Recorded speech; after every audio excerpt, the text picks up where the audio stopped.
Credit rating agencies क्या होती है कि जो फ्यूचर में जैसे आप लोग डेट इशू करते हो तो फ्यूचर में इनकी क्या एबिलिटी है, क्या लीगल जो ऑब्लिगेशंस हैं इश्यूअर की कि वो टाइमली बाद में पेमेंट कर पाएंगे। जैसे कंपनी डिबेंचर शेयर्स इशू करती है, ठीक है, तो शेयर्स के ऊपर उन्होंने डिविडेंड देना होता है, डिबेंचर्स के ऊपर इंटरेस्ट देना होता है, तो क्या इन फ्यूचर वो टाइमली पे कर पाएंगे। तो ये क्रेडिट रेटिंग एजेंसी उनकी क्या करती हैं, रेटिंग करती हैं। जैसे डेट इंस्ट्रूमेंट जो भी इशू करते हैं तो ये जो रेटिंग उन्होंने एक्सप्रेस करनी होती है वो अल्फ़ाबेटिकली एंड अल्फ़ान्यूमेरिकली सिंबल्स के साथ करते हैं। तो ये सिंबल जो है वो इजीली अंडरस्टूड कर सकते हैं, जितने भी इन्वेस्टर हैं ना वो इजीली अंडरस्टूड कर सकते हैं कि इनमें से सिंबल्स कौन से सिंबल डेट इंस्ट्रूमेंट के लिए हैं और कौन से इंस्ट्रूमेंट जो है वो शेयर्स इंस्ट्रूमेंट्स के लिए है।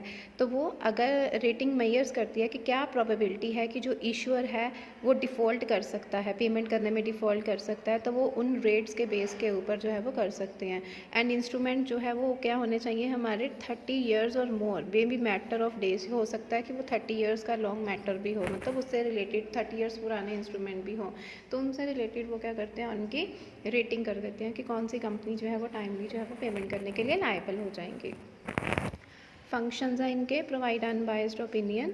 जो हमारी क्रेडिट रेटिंग एजेंसी है वो इन्फॉर्मेशन जो देती हैं वो अनबायस्ड देती हैं, किसी भी ये नहीं कि वो जो उनकी एक्चुअल रिपोर्ट होती है वही प्रेजेंट करती है, बायसनेस नहीं होती इसमें। सेकंड आता है provide quality and dependable information. Credit rating agency जो है वो क्वालिटी इन्फॉर्मेशन प्रोवाइड करती है, मतलब जो ऑथेंटिक इन्फॉर्मेशन होती है वही प्रोवाइड करती हैं, जो इन्फॉर्मेशन उन्होंने क्या की होती है, कैलकुलेट की होती है।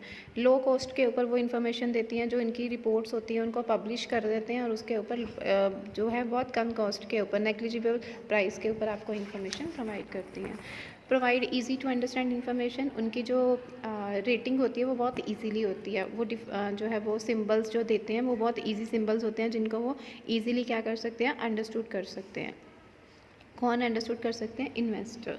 Provide basis for the investment rating agency जो है वो, जैसे आपने इन्वेस्टमेंट करनी किसी कंपनी में तो आप इन जो एजेंसीज है क्रेडिट रेटिंग एजेंसी, उनकी रिपोर्ट जो है वो चेक कर सकते हो, तो उनकी रिपोर्ट के बेस के ऊपर आप डिसीजन ले सकते हो कि इस कंपनी में पैसा इन्वेस्ट करना है या नहीं, तो आपके डिसीजन जो है उस रिपोर्ट के ऊपर बेस हो सकते हैं। Healthy discipline on corporate borrows. High rating जो रेटिंग एजेंसीज हैं उनकी क्रेडिट इन्वेस्टमेंट मतलब इमेज, गुडविल इमेज जो है वो उनकी हाईली बन जाती है, क्योंकि वो एक डेकोरम, एक रूल्स रेगुलेशन फॉलो करके अपनी वो स्टेटमेंट जो है वो प्रिपेयर करते हैं।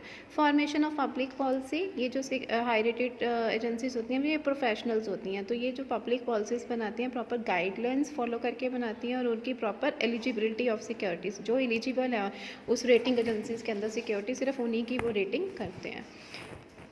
नेक्स्ट आ जाता है लिमिटेड लाइबिलिटी पार्टनरशिप। ये पार्टनरशिप जो हमने पढ़ी हुई पार्टनरशिप एक्ट के अंदर वो सारी आ रही है, ठीक है। लिमिटेड लाइबिलिटी पार्टनरशिप क्या होती है, जिनकी लाइबिलिटी कुछ पर्टिकुलर अमाउंट तक या गारंटी तक लिमिटेड होती है।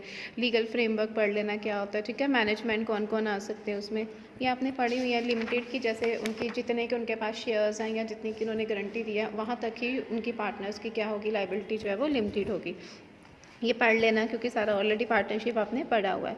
How to incorporate a new liability partnership. अगर आपने न्यू लाइबिलिटी पार्टनरशिप बनानी है तो LLP can be intern with a minimum of at least 2 members. 2 members चाहिए होते हैं उनमें, ठीक है। तो उसमें जो कि इंडिविजुअल और बॉडी कॉर्पोरेट के थ्रू काम करते हैं।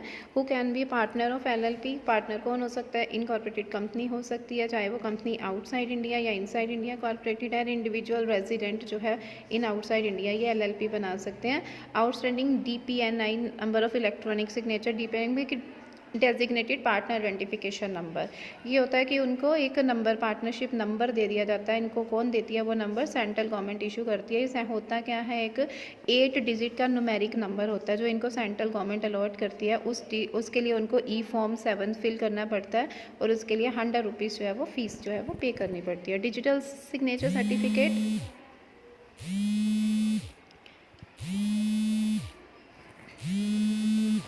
पार्टनर्स को जो है वो क्या हो जाते हैं, इसके बेस के ऊपर डिजिटल सिग्नेचर, उनके सिग्नेचर जो है वो फिक्स होने चाहिए। तो ई फॉर्म में वो अपने क्या कर सकते हैं, डिजिटल सिग्नेचर जो है वो भी क्या कर सकते हैं, कर सकते हैं एलएलपी के अंदर।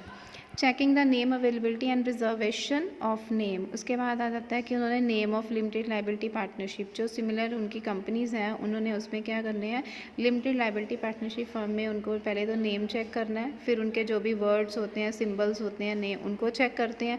नेम ऑफ प्रपोजल, कितने का प्रपोजल दिया है, उनके लिए फ़ीस जो है वो पे करनी पड़ती है 200 की, ये सारी डिटेल उनको करनी पड़ती है।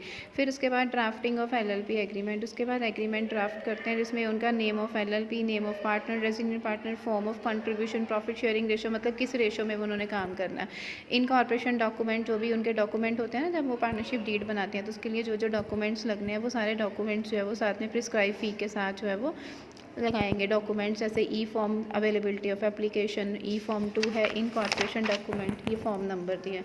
फिर उनको सर्टिफिकेट दे दिया जाता है जब उन्होंने ई फॉर्म 2 भरा इनकॉर्पोरेशन के लिए, तो विदिन 14 डेज़ उनको क्या मिल जाता है, सर्टिफिकेट मिल जाता है, और सर्टिफिकेट का फॉर्म होता है फॉर्म 16।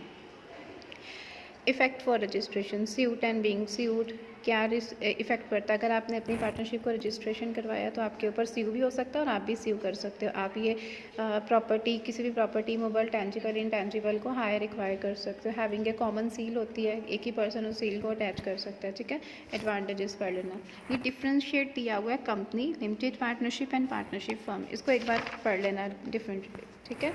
उसके बाद हमारे पास आ जाती हैं प्रोड्यूसर कंपनीज़ प्रोड्यूसर कंपनीज़ होती हैं जो कुछ इनकॉर्पोरेट करती हैं, मतलब कुछ उन्होंने प्रोडक्शन जो करती हैं उनको बोलते हैं प्रोड्यूसर कंपनी। इनका ऑब्जेक्टिव क्या होता है कि कंपनीज एक्ट में एक तो जो भी चेंजेस आई, जैसे जो कॉर्पोरेट सेक्टर्स होते हैं ना जिसमें बहुत ज़्यादा greater high value of investment होती है, तो उनको हम बोल देते हैं प्रोड्यूसर कंपनी, जो आगे फर्दर प्रोडक्शन करने में क्या करती हैं, हेल्प करती हैं। ऑब्जेक्टिव्स क्या होता है प्रोड्यूसर कंपनी का, जैसे प्रोडक्शन, हार्वेस्टिंग, प्रोक्यूरमेंट, कुछ प्रोड्यूस कर रहे हैं ना, processing, produce of its member, manufacturing कर रहे हैं, गुड्स इक्विपमेंट को सेल कर रहे हैं तो वो भी कुछ मैन्युफैक्चर कर रहे हैं, वो भी प्रोड्यूसिंग कंपनी आती है।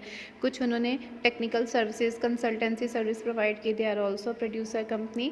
इंश्योरेंस जो प्रोसीजर्स होते हैं, जो प्राइमरी प्रमोटिंग टेक्निक्स होती हैं, ये सारी क्या आती हैं, प्रोड्यूसर कंपनीज होती हैं।